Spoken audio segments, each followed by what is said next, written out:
اللہ جب کسی سے ناراض ہوتا ہے رزق نہیں چھینتا، آب و دانہ بند نہیں کرتا، سورج کو حکم نہیں کرتا کہ اس کے آنگن میں روشنی نہیں پھیلانی، چاند کو نہیں روکتا کہ تیری کرنیں اس کے ویڑے میں نہیں پڑنی چاہیے، بلکہ اللہ جب کسی سے ناراض ہوتا ہے سجدوں کی توفیق چھین لیتا ہے۔ سجدوں کی توفیق چھن گئی تو پھر سمجھو اللہ ناراض ہے، اللہ راضی نہیں ہے۔ اور اگر سجدوں کی توفیق نصیب ہو جائے، کسی نے واصف علی واصف مرحوم سے پوچھا تھا کہ کیسے ہمیں پتا چلے گا کہ ہماری نماز قبول ہو گئی ہے، تو انہوں نے کہا تھا ایک نماز کے بعد دوسری عطا ہو جائے تو سمجھ لو پہلی قبول ہو گئی ہے۔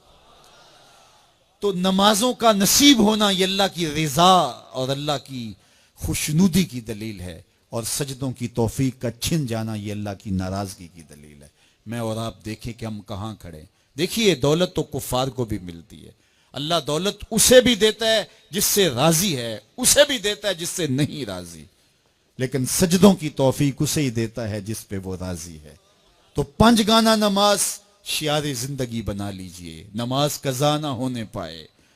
قیامت کے دن بے نمازی اس صف میں کھڑا ہوگا جس صف میں نمرود کھڑا ہوگا، جس صف میں حامان کھڑا ہوگا، قارون کھڑا ہوگا، شداد کھڑا ہوگا۔ مجھے بتائیے ہم میں سے کوئی یہ گوارہ کرتا ہے ہم اس صف میں کھڑے کر دیے جائیں جہاں دشمنان خدا کھڑے ہوں؟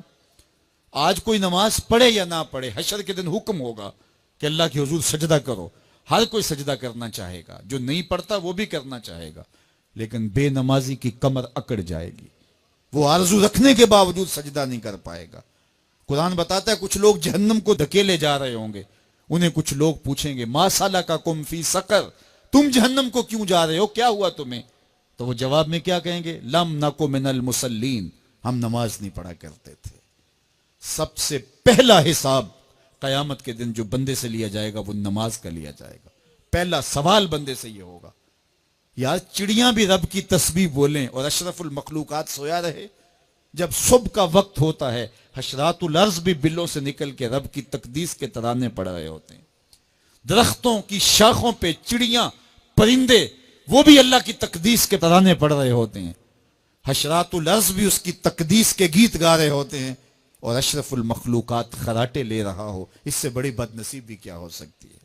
آئیے 5 گانا نماز شعار زندگی بنا لے۔ اس مجلس میں اگر کوئی بے نمازی ہے تو آج عزم مصمم کر کے یہاں سے لوٹے کہ آج کے بعد نماز نہیں چھوڑوں گا، اور اگر آپ 5 گانا نماز کی عادت رکھتے ہیں تو آپ کو مبارک ہو، لیکن یہ عزم کر کے جائیے اپنے گھروں میں، اپنے اعزاء و اقربا اور اپنے دوستوں میں اس زور سے تلقین اور تاکید کریں گے نماز کی کہ وہ پکے نمازی بن جائیں گے۔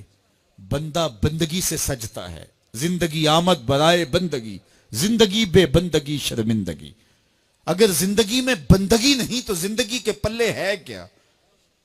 علماء نے لکھا ہے کہ یہ سارے درخت حالت قیام میں ہیں، چوپائے حالت رکوع میں ہیں، مینڈک تشہد میں ہیں، اور حشرات الارض سجدے میں ہیں، اور انسان اشرف المخلوقات ہے۔ اس کی عبادت میں درختوں کا قیام بھی رکھا گیا، اور رکوع بھی رکھے گئے، اور سجدے بھی رکھے گئے، اور قعدے بھی رکھے گئے، اس لیے تاکہ اس کی عبادت تمام مخلوقات کی عبادات کی جامع بن جائے۔ لیکن اس کے باوجود اللہ کے حضور سجدہ ریز ہونا پسند نہ کرے تو بتائیے کیسے رحمتیں اس کے اوپر اتریں گی؟ خوش نصیب تو وہ ہیں جو 5 گانا نماز ادا کرنے کے بعد تہجد بھی قضا نہیں ہونے دیتے، سجدوں سے اللہ کے حضور حاضری پیش کرتے ہیں۔ سب سے زیادہ بندہ اللہ کے اس وقت قریب ہوتا ہے جب سجدے میں سر رکھا ہوا ہوتا ہے۔ انسان کے اشرف اعضاء اس کے سر میں ہیں، بولنے کی قوت زبان سر میں، دیکھنے کی قوت آنکھیں سر میں، سونگنے کی قوت ناک سر میں، چکھنے کی قوت زبان سر میں، سننے کی قوت کان سر میں، سوچنے کی قوت دماغ سر میں، اور سر مالک کے در پہ۔ ناک بھی رگڑ رہا ہے، پیشانی بھی رگڑ رہا ہے، اور زبان سے کیا کہہ رہا ہے؟ سبحان ربی الاعلی، مالک مجھ سے نیچے کوئی نہیں، تیرے سے بالا کوئی نہیں۔ انسان کو بندگی کا ذوق جب نصیب ہو جاتا ہے، جب اس کے حضور بندہ جھکنے لگ جاتا ہے تو پھر وہ کسی کے آگے نہیں جھکتا۔ وہ ایک سجدہ جسے تو گراں سمجھتا ہے 1000 سجدے سے آدمی کو دیتا ہے نجات۔